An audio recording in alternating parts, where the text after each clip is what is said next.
Você sabia que você não vai ficar rico recebendo salário? Eu sou o Mauro Lúcio, estou pecuarista e venho aqui para conversar com vocês, levando alguns conhecimentos, alguns ensinamentos que eu tive na minha vida. Quando eu falo que não é o salário em si que enrica, o salário faz parte, né, porque a gente precisa, né, precisa do dinheiro para se alimentar, precisa do dinheiro para vestir, precisa do dinheiro para criar uma família, né, para dar estudos para os filhos. Então, o dinheiro ele é uma ferramenta, ele é necessário.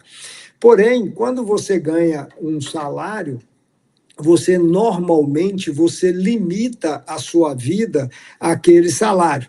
Né? Então, esse aqui às vezes é o grande problema da gente não crescer, não enriquecer ganhando salário, porque normalmente a maioria de nós coloca os nossos gastos, o nosso padrão de vida dentro daquilo que a gente ganha.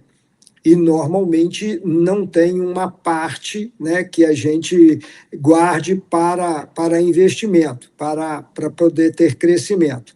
Então, esse é o grande problema do salário, é que a gente coloca a nossa vida naquele valor estipulado para poder ganhar. O Jacó mostra para nós que mais do que o salário, o que você ganha trabalhando para poder prosperar muito e ter um ganho exponencial é o conhecimento. Né? Você conhecer, você aprender sobre aquilo que está fazendo é fundamental. Então, não podemos trabalhar só visando o salário, mas sim nós precisamos de trabalhar para ter um aprendizado naquilo que a gente está fazendo. E é esse aprendizado que vai fazendo com que a gente aumente o nosso salário, que a gente vá ganhando melhor, né, e que a gente vai prosperando e melhorando. Até você chegar em um ponto que eu queria colocar aqui, muito interessante, né, que foi o ponto que tirou o Jacó, que fez toda a diferença dele. Foi o acúmulo de conhecimento, tá? Mas antes disso, a boa vontade que ele tinha para poder fazer as coisas, o trabalho dele, ele tinha muita boa vontade para poder fazer e aprender, e aí que veio toda a diferença, porque quando ele pediu, né, para Labão para poder ir embora, aí ele foi saber verdadeiramente o que valia o trabalho dele, porque Labão falou que não queria ficar sem ele, porque tudo que Jacó fazia ia para frente, tudo que ele botava a mão prosperava. Ou seja, Deus estava com Jacó e todas as coisas que Jacó fazia, aquilo prosperava. Quando a gente vê muito, né, na Bíblia, nós vimos isso chama graça. Quando você está com Deus, quando você é abençoado por Deus naquilo que você está fazendo, normalmente Deus te dá a graça. Então, a graça de Deus é o maior poder que a pessoa pode ter. Quando você tem a graça de Deus, tudo que você faz prospera. Independente se você está fazendo para você ou para outra pessoa. E era isso que Jacó tinha. E Labão reconheceu, né, que todas as coisas, né, todos os negócios, todas as coisas que o Jacó administrava, todos eles davam certo. Todos eles davam resultados. Porque Jacó era um homem que estava com Deus, ou seja, Deus estava com ele, então tudo que ele fazia prosperava, embora fosse para os outros, mas prosperava. A pessoa que gera riqueza, a pessoa que trabalha, não interessa se ele está trabalhando para ele ou para outra pessoa. Não interessa se aquela riqueza você está fazendo para você ou fazendo para o outro. é muito interessante quando você está gerando riqueza, independente se é para você ou se é para o outro, porque se você estiver fazendo e gerando riqueza para o outro, futuramente aquela riqueza vai também atingir você. Jacó tinha esse poder, que é o da graça de Deus, e tudo que ele faria dava resultado. Mas aí, quando ele soube, né, de Labão, que Labão sabia que tudo que Jacó fazia dava resultado, foi aí que virou uma chave, né, na cabeça do Jacó. Foi quando Jacó pediu para ir embora, e Labão falou: não, você não pode ir, porque tudo que você faz prospera. Eu prosperei, Labão falou, eu prosperei muito depois que você veio trabalhar para mim. Então, quando ele escutou isso, aí isso mudou a cabeça de Jacó. E aí Labão falou: e peça o que você quiser de salário que eu te pago. Aí o Jacó falou: não, mas eu não trabalho por salário. Eu não ganho, não trabalho por salário. Aí ele falou assim: mas então o que é que você quer? Aí foi quando Jacó entrou chamando para poder fazer uma sociedade. Né? Então, ó, eu quero ser seu sócio, e aí falou, né, ia separar o gado, então todo o gado que fosse salpicado e malhado ficara para Jacó, e todo o gado que fosse liso, ou seja, de uma cor só, ficava para Labão. E aí a Bíblia conta, né, que Jacó começou a fazer isso. Eu começo a entender que Jacó, ele passou os 14 anos estudando sobre esses cruzamentos. Né? Ou seja, para mim, Jacó foi o primeiro cara na pecuária a trabalhar acasalamentos. E ele foi descobrindo quais eram os animais, né, que geravam animais pintados. E se a gente for olhar, ver isso, nós podemos ver hoje, né, cavalos, por exemplo, cavalos pintados, cavalo pampa, eles têm aqueles que são homozigotos. Ou seja, os cavalos homozigotos, todos os filhos deles nascem pintados. Pode colocar com qualquer égua, com qualquer pelagem, que ele vai nascer pintado. Então, os 14 anos que Jacó, todo mundo pensando que Jacó está trabalhando de graça, Jacó estava buscando conhecimento, Jacó estava se aprofundando naquilo que ele estava fazendo. Nós, quando estamos trabalhando, né, quando estamos fazendo, exercendo a nossa profissão, nós precisamos de aprofundar muito naquilo que nós estamos trabalhando. Um exemplo, que eu acho que eu já até falei, mas eu tenho um amigo que ele é laçador, e ele laçava bezerro, e a gente chegava nas provas, né, então normalmente tinha 150, 200 bezerros para poder laçar. Naquele tempo era muito o gado Nelore, muito predominante, então os bezerros eram todos Nelore. E, então, eram todos uns bezerros brancos.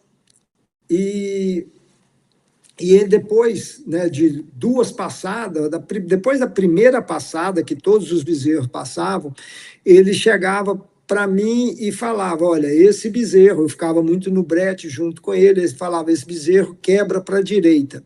Ah, esse bezerro não sai bem. Esse bezerro é muito andador. E eu perguntava e questionava: mas como que você sabe tudo isso, né, se esses bezerros você conheceu agora? Você está vendo praticamente agora, eles só passaram, só saíram uma vez.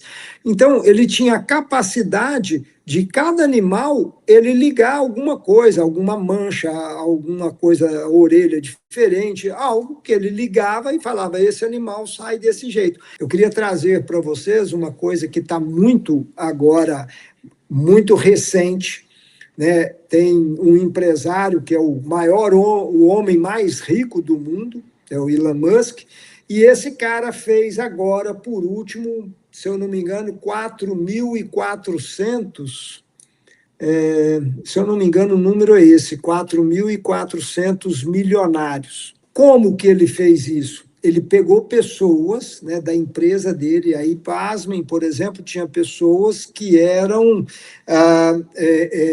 trabalhavam na limpeza, tá? Era um faxineiro, o faxineiro passou a ser milionário, e aí que volto a te dizer, não foi pelo salário que ele recebia, mas foi que fazia as coisas bem feitas, trabalhavam bem, e esse funcionário, quando chegava ao fim, né, de um ano, a empresa gerava muito lucro e ele dividia parte desse lucro não em dinheiro com os funcionários, mas em ações da companhia.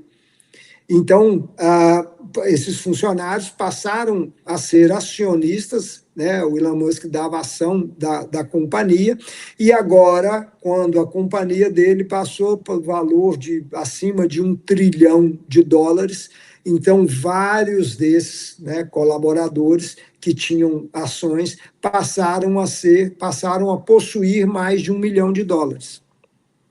E se eu não me engano, não sei se os números estão mentindo para mim, não sei se são 40 ou 400 desses, passaram para casa de bilionários, ou seja, passaram a ser bilionários, porque tanto que a empresa cresceu, né, e eles sempre foram comprando ações. Por que eles compravam ações da companhia? Porque eles acreditavam naquilo que eles estavam fazendo. Eles acreditavam no trabalho deles. Então, cada dia, eles cresciam mais aquela companhia. E aí, aquela companhia chegou um momento que devolveu para eles sobre tudo aquilo que eles estavam fazendo. Então, essa é uma história real, né, e que está acontecendo agora. Isso é muito recente, mas aconteceu.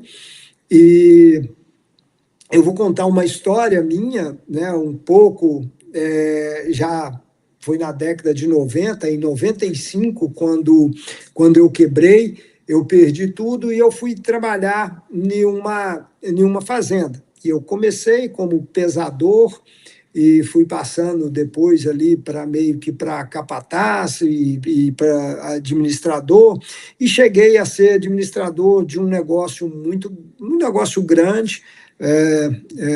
Eram 3 fazendas, né, que eu administrava, mas ao longo desses anos, né, que eu estava me dedicando, gostava muito daquilo que eu fazia muito bem feito, e não só por mim, mas pela graça que Deus me deu, pela bênção que Deus me deu, todas as coisas que eu fazia cooperavam para que essa empresa crescesse cada vez mais. Houveram momentos que Deus queria que eu saísse daquilo ali, né?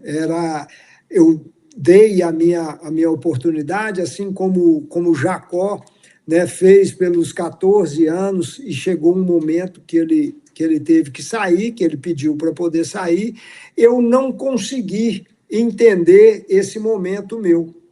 Então, vieram propostas, e propostas muito melhores do que aquela que eu ganhava naquele momento, e essas propostas eram através de negócios, né? Era um outro fazendeiro que tinha uma fazenda muito grande, um negócio grande aqui na nossa região, e esse fazendeiro, ele já estava com uma certa idade, e a família não vinha para cá. Ele era de São Paulo, a família não vinha para cá, então ele queria que eu administrasse o negócio, e ele queria fazer uma proposta muito boa de praticamente eu me tornar meio que sócio do negócio, entrando com o meu trabalho.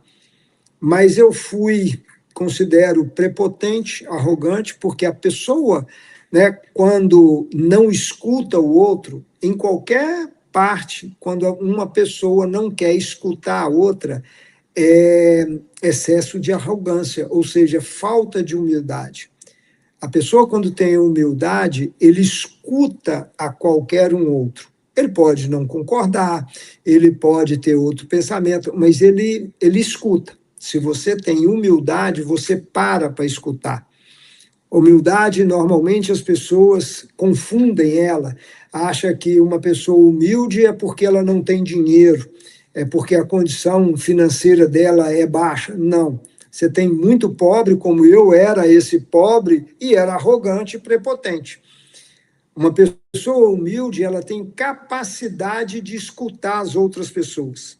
Ele pode não concordar, está tudo certo, mas ele escuta, porque dali saem coisas que às vezes. E essa pessoa. Então, eu era tão arrogante, tão prepotente, porque uma pessoa muito riquíssimas, várias vezes, né, não podia nem comparar a condição financeira minha com a dessa pessoa, e eu não parei para escutar a proposta que ele tinha que me fazer. Então, isso é um excesso de prepotência, de arrogância, e que eu paguei caro por isso, né? Ou seja, eu não escutei, eu continuei aonde eu estava, até eu ser praticamente colocado para fora de onde eu estava. Eu poderia ter saído de uma maneira bem diferente e eu não saí, e eu fui colocado para fora, colocado por uma pessoa que eu coloquei dentro da empresa. Na época era um consultor. E eu me lembro que fiquei muito, muito chateado com esse posicionamento. Foi 2 anos muito difíceis da minha vida, não porque eu tinha perdido o emprego, mas porque eu fiquei com um ódio muito grande dentro do meu coração. E não tem nada pior que uma pessoa possa carregar do que a raiva, do que o ódio. Isso atrasa muito, né? Então, Salomão fala em Provérbios, tem um provérbio que fala: de tudo que você deve proteger, proteja o seu coração. Ou seja, o coração, para a Bíblia, é a sede das nossas emoções, é o nosso intelecto. Esse a gente tem que proteger. Nós não podemos deixar coisas ruins entrarem dentro de nós, né, para poder criar sentimentos ruins. E eu não soube proteger, não soube ter essa proteção, e deixei isso entrar, e foram 2 anos muito ruins por eu carregar esse sentimento ruim. Então, o que eu queria colocar aqui para vocês, ou seja, de 3 maneiras, né? A maneira mais, que para mim é a que mais me orienta, é a que mais faz, que é a maneira que está na Bíblia, né, de que essas histórias, essas pessoas, o Jacó, depois nós podemos falar também sobre Davi, sobre José, né, que foram pessoas. Moisés foi um líder fantástico, e que eles nos ensinam muito. E essa é o verdadeiro ensinamento, porque vem pela palavra de Deus, né? Então é inquestionável. Então, tem isso. Tem hoje, né, nós falamos aí no caso do Elon Musk, que também fez algo diferente, algo disruptivo, né? E eu contei também para vocês uma história verdadeira da minha vida, né, sobre uma oportunidade que eu deixei passar porque eu não tive a inteligência, não tive a humildade de escutar outras pessoas, de escutar conselheiros, né? E a Bíblia fala que nós precisamos, né, de escutar, de ter esses conselheiros.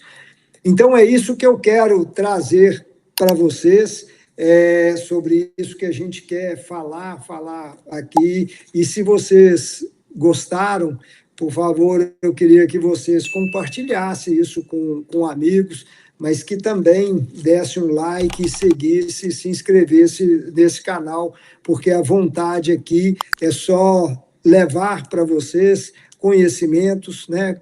Conhecimentos de uma vida que eu vivi, igual estou mostrando para vocês, de erros, né? Não é que eu sou um supra-sumo, eu sou uma pessoa que errei bastante, mas que esses erros trouxeram aprendizados. E a minha missão é não deixar que vocês, pessoas, façam e tenham esses erros que eu cometi. Às vezes, o que eu trago aqui é algo disruptivo, né, algo muito novo, e todas essas coisas que às vezes são disruptivas, que elas trazem uma visão diferente da visão que todo mundo tem.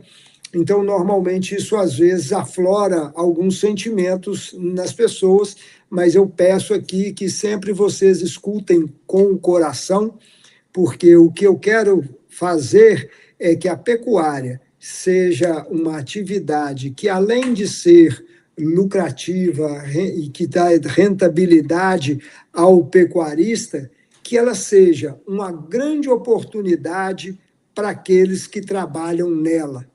Então, eu quero que pessoas que trabalham na pecuária, pessoas que hoje são vaqueiros, ajudantes de vaqueiros, que sejam capatazes ou o próprio administrador, em qualquer setor da pecuária, que elas tenham uma oportunidade de crescer. E esse crescimento é através da expansão da consciência, da abertura da mentalidade. Então, é isso que eu venho trazer para todos vocês. Muito obrigado.